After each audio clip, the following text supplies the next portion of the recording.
Hello guys! Kumusta na po kayo? Welcome back po ulit sa Lutong Pinoy sa Amerika. Pasensya na po ako, hindi ako masyado nakakagawa ng video kasi medyo busy lang po.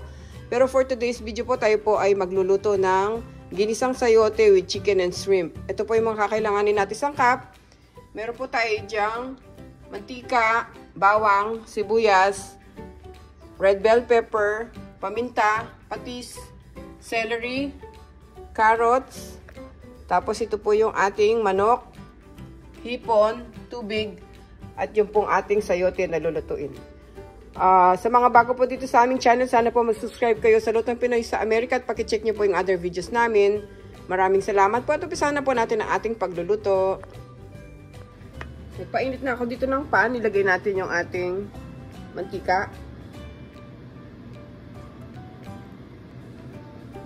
Sunod natin yung bawang.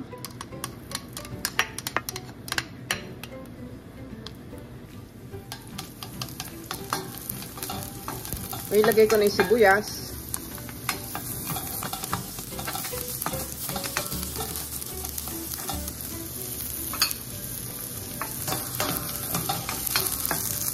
Lagay natin guys yung ating chicken.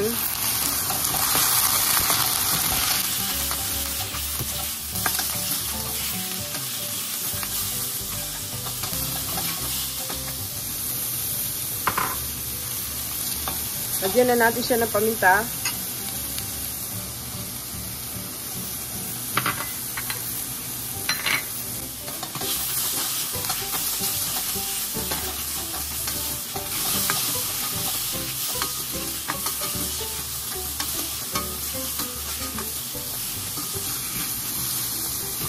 Lagyan muna natin ng tubig para maluto yung manok natin.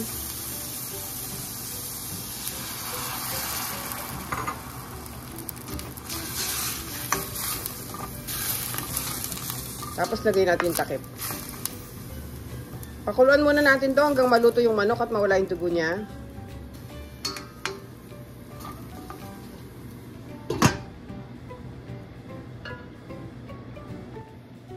Ngayon guys, buksan na natin. Kanina medyo binubuksan ko lang siya, tinahalo-halo ko lang siya para magpantay yung luto ng ating chicken dahil may buto siya at mawala yung kanyang dugo. So ngayon okay na yung manok natin, pwede na natin ilagay yung ating shrimp.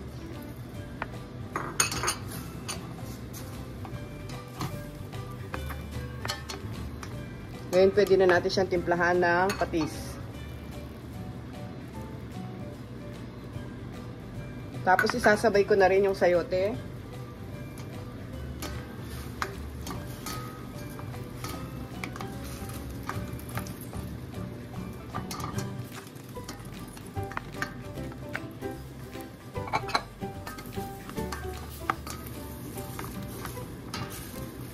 Palambutin muna natin yung sayote bago natin ilagay yung mga iba pang gulay. Balik natin yung takip. At hintayin natin lumambot yung ating sayote. Check natin guys kung malambot na yung ating sayote. Buksan muna natin tapos haluin natin.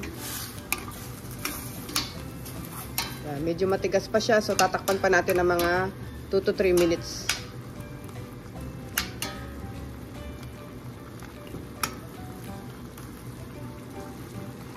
Okay. Okay, ngayon buksan na natin siya. Yan. Medyo malambot na yung ating sayote. Lagyan na natin yung iba pang gulay para sabay-sabay na maluto. Lagyan natin yung celery.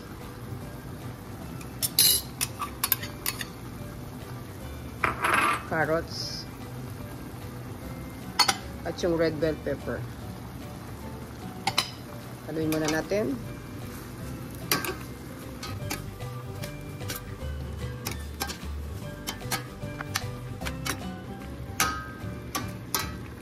Kung napapansin nyo guys, di tayo masyado naglagay ng tubig kasi yung ating sayote pag naluto ito magtutubig pa siya. Kaya hindi na tayo nagdagdag ng water. So takpan ulit natin nang lumambot pa ibang gulay.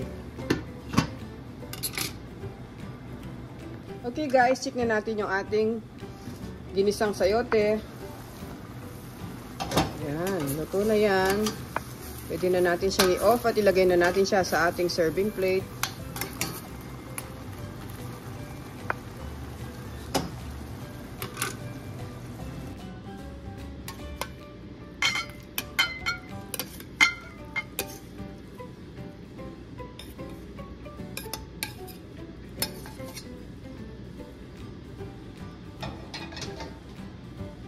Okay guys, maraming salamat po ulit sa panonood. Ito na po ang ating recipe for today. Ang ating pong ginisang sayote with chicken and shrimp. Ayan, kain na po tayo. Masarap po siyang ternuhan ng pritong galunggong. Salamat po. Ingat po tayong lahat. God bless po. At sa mga bago po sa aming channel, sana po mag-subscribe kayo sa Lutong Pinoy sa Amerika. Thank you so much po.